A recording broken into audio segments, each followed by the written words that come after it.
मास बीत रहल है और अपन भाई के आशीर्वाद और उनकर आयु बढ़ल लेल आउ दू लाइन गीत सुनै छी सामा चकेवा के। दुभिया भोजन करू सामा हे चकेवा, लागी गेल पानक दोकान गे माई, लागी गेल पानक दोकान, लागी गेल पानक दोकान गे माई, लागी गेल पानक दोकान गे माई, लागी गेल पानक दोकान। कोने भैया रोपल आमुन जामुन, कोने भैया रोपल गुलाब गे माई, कोने भैया रोपल गुलाब, कोने भैया रोपल अड़हुल के फूल बा, तोड़ी तोड़ी सामा के चढ़ाब गे माई, तोड़ी तोड़ी सामा के चढ़ाब। गाम के अधिकारी तोहे बड़का भैया हो, आहे छोटका भैया हो, भैया हाथ 10 पोखरी खोना दीह,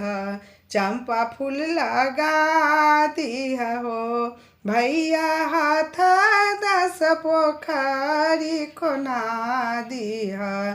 चंपा फूल लगा दीह हो। गे माई अड़ही बन साहु खड़ही कटावल, वृंदावन बीट बाँस गे माई, ताही बाँस केरा बंगला छड़ाओल,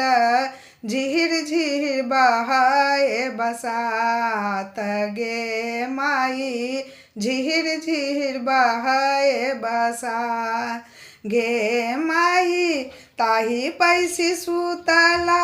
भैया से बड़का भैया आबि गेल आलसक नींद गे माई, आबि गेल आलसक नींद गे माई, उठबाए गेलखिन बहिनो से छोटकी बहिनो, उठू भैया भए गेल परात गे माई, उठू भैया भए गेल परात। डालल बहार भेली बहिनो से मुनि बहिनो, बड़का भैया लेल डाला छीन, सुनु राम सजनी, बड़का भैया लेल डाला छीन, सुनु राम सजनी।